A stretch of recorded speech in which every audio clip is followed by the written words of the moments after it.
Mani sauc Ēriks Niedra, un mūsu raidījumā par cilvēkiem, notikumiem, vidi, par patēriņu precēm, modi un mūziku, par visu to, kas ietekmējas mūsu sadzīvi un veidojas mūs tādus, kādi esam šobrīd. 13. sērija, 1980. 82. gads.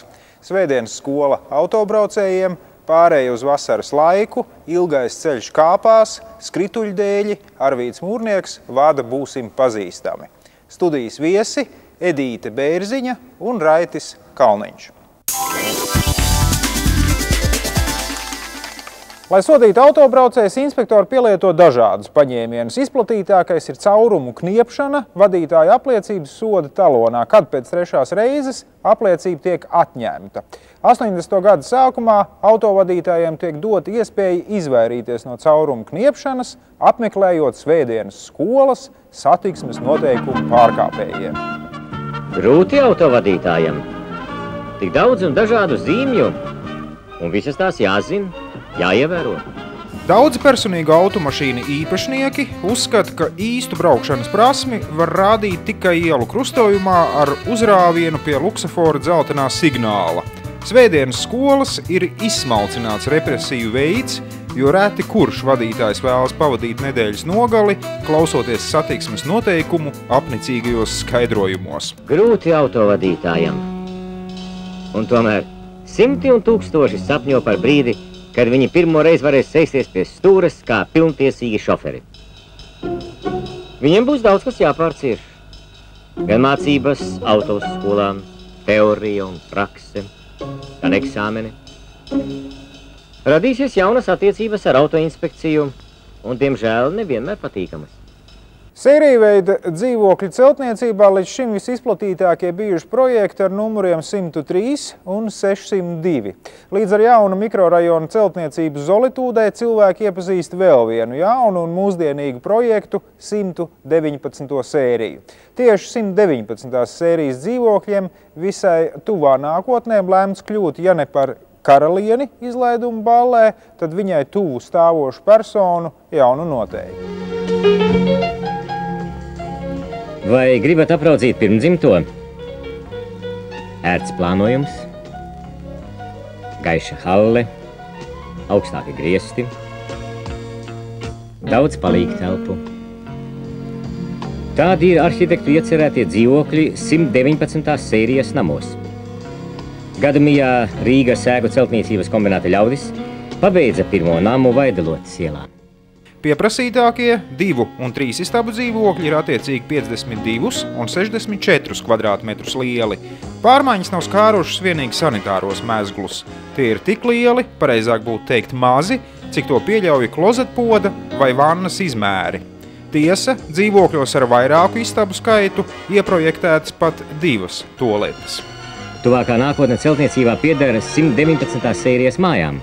Tāpēc Rīgas lielpaneļu ēku celtniecības trestam jāpārkvalificējas jaunajiem uzdevumiem. Kurciemā jau sākušies nākamo ēku būvdarbi. Stāvs sekos stāvam. 1980. gadā Olimpiskās spēles pirmo reizi notiek strādnieku un kolhoznieku, tātad socialistiskā valstī. Gaidīto vērienīgu un krietni vien aptumšo vairāku sporta lielvalstu boikots, kuras tādējādi protestē pret Padomju Savienības agresiju Afganistānā. Taču spēles notiek, medaļas tiek sadalītas, un viena no tām, zelta godalga par šķēpmešanu, atceļo arī uz Rīgu. Ventspili.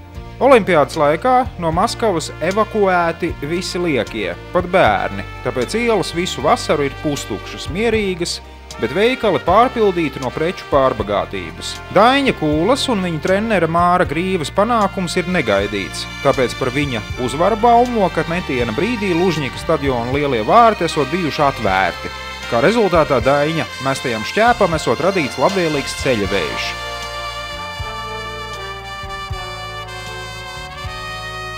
Vēl pirms vasaras startiem pirmā zelta medaļa ziemas olimpiskajās spēlēs uz Latviju atceļo no Leikplēsidas. Sieviešu kamaniņbraukšanā Ingrīdai Amontovai bronza, bet Verai Zozuļai zelts. 80. gadā režisors Alaiss Brenčs strādā pie 7 sēriju mākslas filmas Ilgais ceļš kāpās uzņemšanas.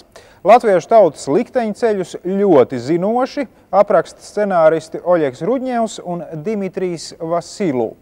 Filma kļūst par superpopulāru grāvēju visā Padomju Savienībā, tās veidotāji saņem valsts prēmijas un galvenās lomas atveidotājai Lilitai Ozoliņai, lai atgādātu mājās visu savu ēlku korespondenci, nepieciešama teju vai smagā automašīna. Tieši Brenča 7 sēriju Ilgo ceļu kāpās var uzskatīt par pirmo veiksmīgo padomju ziepju operu un velti tajā meklēt vēsturiski precīzu faktu traktējumu. Kino var visu, arī vasarā ziemu uzburt. Tieši tādi apstākļi vajadzīgi Rīgas kinostudijas lentes Ilgais ceļš kāpās kārtījai epizodei. Filmā uz galvenās varones Martas dzīves fona risināti mūsu tautas likteņi paudžu gaitā.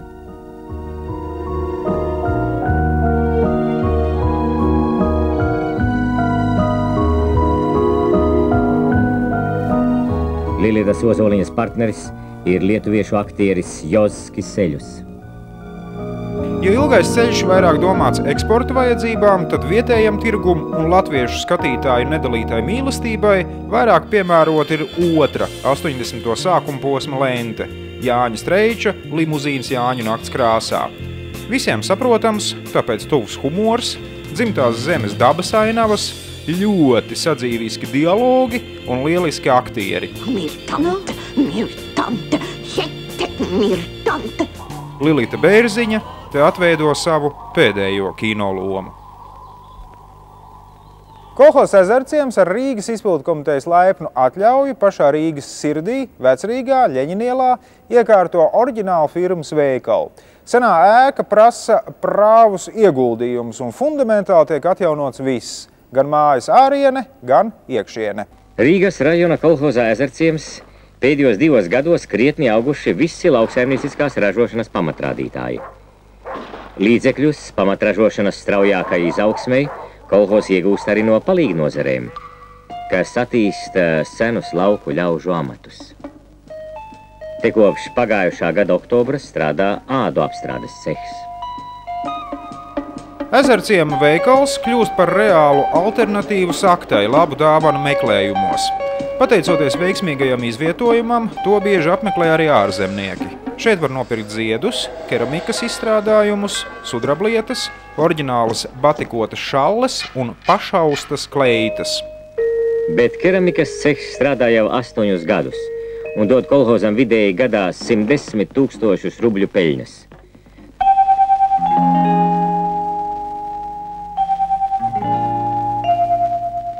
Siena, labības un kartupeļu novākšanas laikā ceha kolektīvs ir labs palīgs arī uz lauka.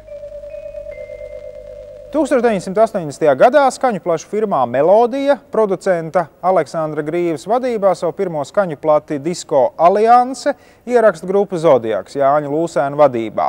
Jaunā plate gūst nedalītu jaunatnes atzinību, pirmajā gadā tiek pārdoti 4 miljoni eksemplāru. Vācijas Demokrātiskās Republikas un Polijas diskotēkās plate ir pirmajā 10. Mūzikas kritiķis Artēmijs Trojīckis tolaik raksta: tajā nav ne jausmas no bezgaumības, kas pārāk bieži sastopama modernistu darbos.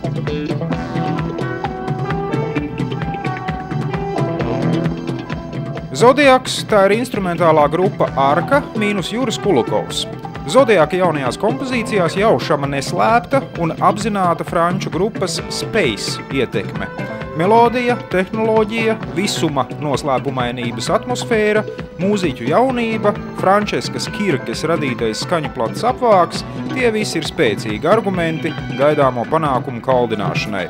Skauģi gan melš, ka melodijas durvis Lūsēnam atvērušas radnieciskās saites ar Aleksandru Grīvu, bet vai tāpēc Zodiaka mūzika tiek klausīta mazāk? Savs labums tiek arī televīzijai un radio. Turpmāk katrai trešajai sākumgalviņai vai sižeta fona mūzikai izēja materiāls tiek smelts no Disko Alianses skaņu apcirkņiem.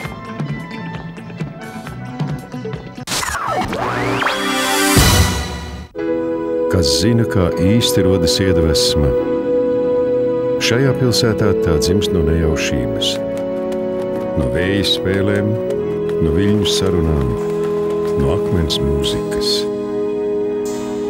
Tā dzimst no priecīgas saviļņojuma svētku priekšvakarā. Šajā pilsētā, Rīgā. Arī tu esi gaidīts Rīgas 800 gadas svētkos. Gaidīts, lai iedvesmotos. Mums tepat blakus ir lietas, kuru pastāvēšanai mēs ikdienā nepievēršam uzmanību. Gaiss, zeme, ūdens, uguns, telefons. Mūsdienās telefona līnijas caurstrāvo visu, kas notiek pasaulē. Darbus un atpūtu, rūkus un priekus, visu, kas notiek ar mums. Esam tuvāk. Lat-Telekom.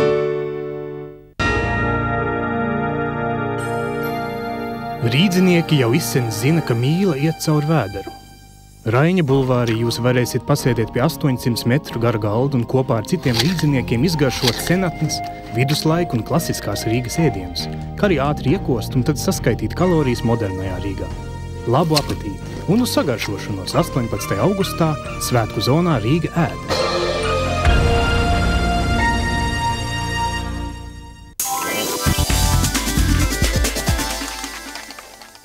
Pamatojoties uz Latvijas PSR ministru padomes lēmumu numuru 35, tiek noteikts, ka Latvijā, kas ietilpst PSRS 2. laika joslā, ir spēkā šāds aprēķins.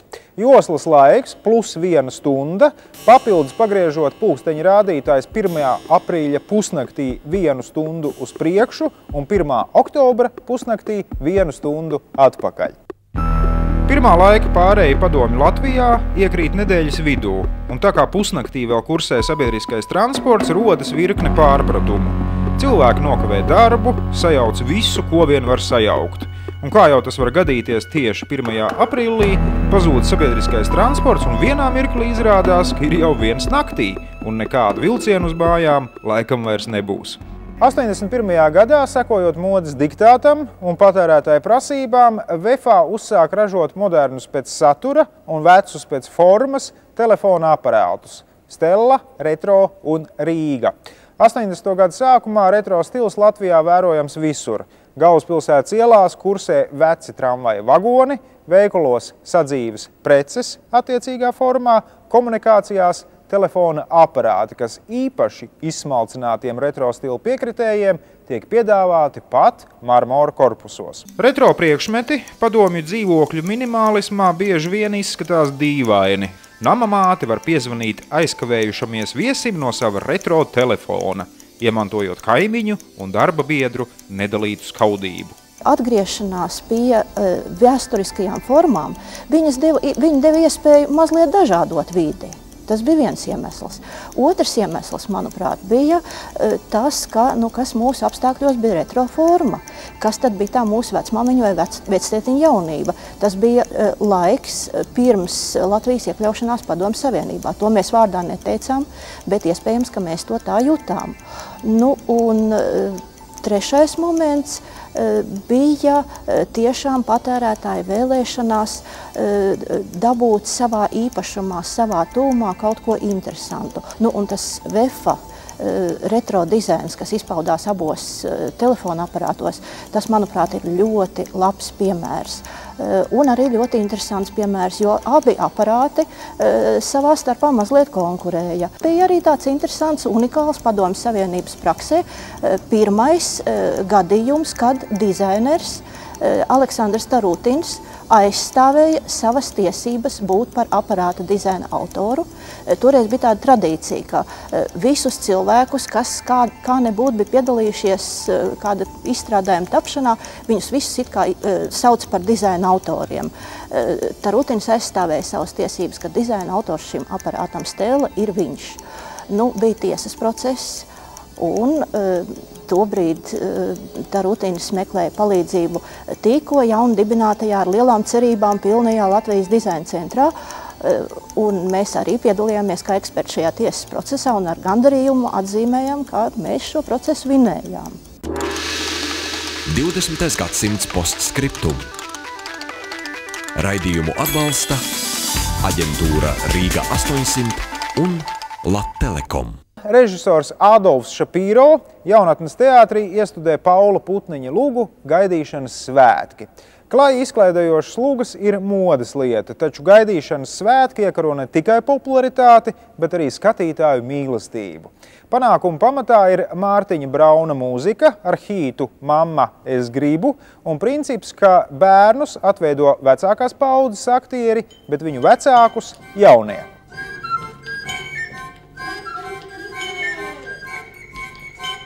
Atšķirībā no citām Šapīro izrādēm, Gaidīšanas svētki nav tik revolucionāri un augstās matērijās peldoši, drīzāk silti un cilvēcīgi. Lieli un mazi dungo vēlēšanos kļūt par haltūristiem vai teicamniekiem, un viņiem aizrautīgi pievienojas gan televīzija, gan radio. Kad galvenais mūzikas redaktors Latvijas radio kļūst Raimonds Pauls, viņš ķeras pie vairākiem jauninājumiem un uzlabojumiem. Raidījums Būsim pazīstami, kas vēstīja par latviešu estrādes mūzikas jaunumiem, tagad pievēršas ārzemju estrādei. Raidījumam arī jauns vadītājs – diskotēkas maratons dižžokejs un mediķis Arvīds Mūrnieks. Labvakar televīzijas skatītāji, labvakar Būsim pazīstami klausītāji. Šovakar pirmo reizi ar televīzijas starpniecību mēs jūs aicinām Būsim pazīstami klubā. Būsim pazīstami fanu klubā. Laipni lūdzu. Raidījumā ik nedēļu skan jaunākā ārzemju mūzika, īsākas ziņas, uzmanība tiek pievērsta arī 80. modes lietai, seksuālām tēmām. Par dziesmām ir iespēja balsot, tā klausītāji paši veido iknedēļas, mēneša un galu galā arī visa gada labāko dziesmu topu. Ir nedēļas, kad Būsim pazīstami saņem pat 5000 vēstules. Es atceros, ka Arvīds no paša sākuma viņš runāja kā Aldis Ermambriks. Tas, laikam, bija viņa dievs, jo toreiz arī viņš taisīja televīzijas varavīksnes un sit viņam ar labu un ļaunu to visu ārā. Un viņš atraisījās un pats iegūst savu tēlu un savu balsi un savu paštēlu, kā saka, imidžu. Un tā šie raidījumi tapa, un viņš bija tāds tīri poetisks puisis, un viņš bieži vien sāk ar dzejas rindām. Un tas varēja iedomāties tās ģimnāzistas un tīnītes, tās pilnīgi gandrīz sajūsmā kliedz. Tas bija gandrīz vai vienīgais vēdlodziņš tajā lielajā logā uz pasauli, jo Latvijas radio skanēja ļoti maz šādas mūzikas un jaunākās mūzikas. Un es pat atceros vienreiz Pauls teica, Mūrniekam viņš teica, tu mazāk mūldi, vairāk palaid muziku, jo 25 minūtes tikai skan. Bija mums ļoti skumjas dienas, kad skaitījās valsts svētki, 9. maijs, tad vācieši nedrīkstēja pat raidīt. Nerunāsim par 1. maiju un oktobra svētkiem, kad vajadzēja raidīt tikai socialistisko valstu estrādi. Ja? Mēs ar ļoti gariem zobiem to arī darījām, kaut gan dažas dziesmas nemaz nebija tik slikti. Mums pirmajā stāvā Doma laukumā 3. mehāniskā bija un logi vai bija ziem vai vasar vaļā, un tad tie tīņi tur stāvēja bariem vienu, un viņi pilnīgi tā kā uz mušpapīra lipu, jo to muziku viņi dzirdēja vēl pirms ētera, ja? 20. gadsimts postskriptum.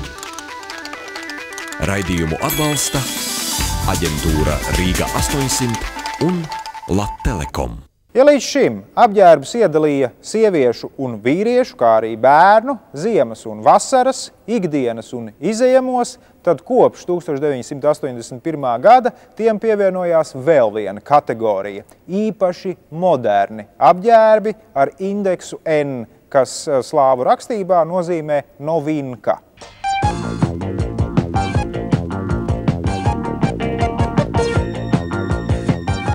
Ražošanas apvienības Rīgas apģērbs ļaudis prot sagādāt patīkamus pārsteigumus.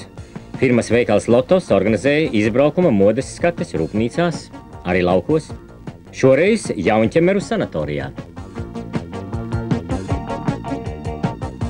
Īpaši moderni apģērbi atrodami veikalos Astra, Lotos, Laimdota. Tos ražo mazās sērijās, un šāda apģērba cenas parasti ir nedaudz augstākas kā citiem.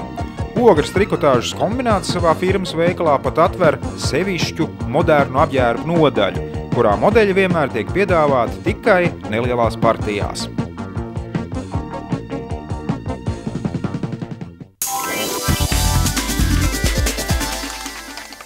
82. gada 10. novembrī, pulksten 8:30 no rīta, pēkšņi mirst PSKP Centrālās komitejas ģenerālsekretārs un PSRS augstākās padomes prezidija priekšsēdētājs Leonīds Brežņevs. Avīzēs tiek publicēti 10, pat 20 gadus veci vadoņa fotoattēli, rakstīti nebeidzami raksti par Brežņeva labajiem darbiem miera un padomju tautas labā, televīzijā un rādio varam dzirdēt un vērot Čaikovska baletu Gulbju ezers.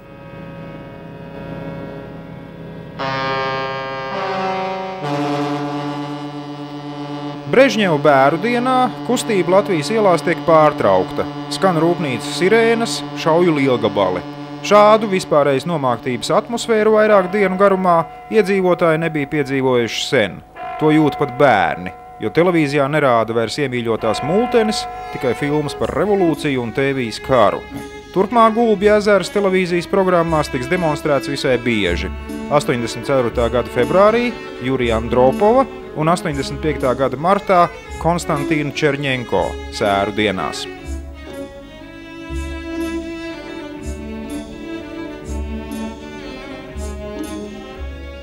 Pasaules čempionāts basketbolā 82. gadā notiek Kolumbijā. Fināla spēlē ar 95-94 pārspējot ASV izlasi, par pasaules čempioniem kļūst PSRS basketbolisti. Pirmo reizi pasaules līdzjutējus ar savu nosvērti filigrāno un lieliski skatāmo spēli priecē jaunais PSRS izlases aizsargs Valdis Valters.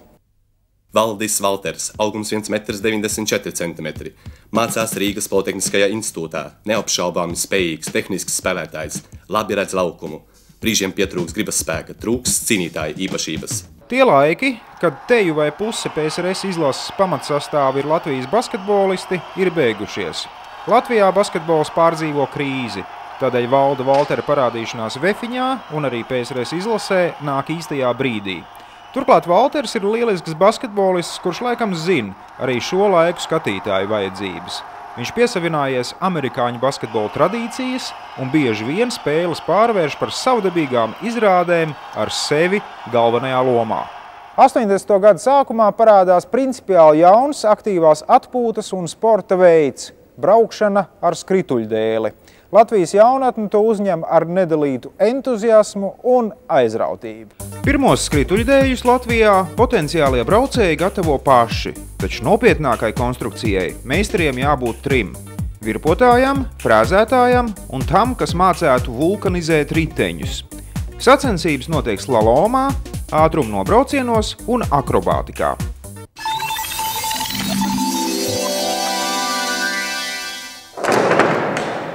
Vecāki par 20, nu labi, 25 gadiem ar skateboardu nenodarbojas. Tas ir izteikts jauniešu izpausmes veids. Te vajadzīgs lunkanums, te var atļauties trakulīgu risku un vēl, braucot uz dēļ, taču var lieliski pievērst apkārtējo uzmanību. Šis ir izteikts pilsētas un pilsētnieku sporta veids, radies Kalifornijā, kur pirmie uzsācēji trauca izsušināta baseina bedrēm. Dēles pieprasa cietu un līdzenu segumu, vēlams asfaltu vai betonu. Pirmie skrituļdēļi, tā sauktās rullas, Latvijā ieceļo no kaimiņiem, no Igaunijas. Mūsu puiši vēl brīnās, ko lai ar tādām ierīcēm uzsāk, un sākotnēji ir pārliecināti, ka tās domāts, lai laistos lejap no kalna. Taču viss izrādās daudz interesantāk. Var paveikt trakas lietas. Tikai svars vienmērīgi jāsadala uz abām kājām, un precīzām kustībām jāiedarbojas uz skrituļdēļa asīm. Tās zem slodzes maina savstarpējo izvērsumu un kustības noslēpums, rokā gan. Arī vēlāk, 86. gadā, Latvijas rūpniecība uzsāk šīs mantiņas ražošanu. Rūpnīcas sarkanā zvaigzne, skrituļdēles ripo, nopērkams par 50 rubļiem. 20. gadsimts postskriptum. Raidījumu atbalsta aģentūra Rīga 800 un Lattelekom. 82. gadā Hugo Diega māte, karikatūriste Mirdza Ramane sarīko savu sveču personālu izstādi. Par to pārsteigti pat speciālisti. Sveču liešana Latvijā ir izplatīta aizraušanās, daudzi prot izliet sveces savām mājas viesībām un arī mākslinieki šķidro parafīnu izmanto savu ideju realizācijai. Lūk, fuksafons. Fuksafons. Brīnišķīgi. Lūk, Pantāra Hugo de Diego. Un lūk, Saksis Arfinellis. Kopdzīve ar karikatūru varoni nav viegls darbs. Tādēļ Mirdza Ramane atslodzē no Hugo Diega ikdienas gaitām lejas vecis, ar kurām mākslinieces dzīvoklis ir burtiski stāvgrūdām piekrauts. Tā bija raidījuma cikla 20. gadsimts postskriptum 13. sērija. 1980. 82. gads. Cilvēki, notikumi, vide, patēriņa preces, mode, mūzika, viss, kas iespaidojas mūsu sadzīvi un veidojas mūs tādus, kādi esam šobrīd. Nākamajā sērijā 1983. 84. gads. Poļi restaurē Vecrīgu, bobsleja trase Siguldā, Andropova tvarstīšanas, nakts video seansi, Rubika Kubiks. Visu labu un līdz nākamajai kopējo atmiņu reizei.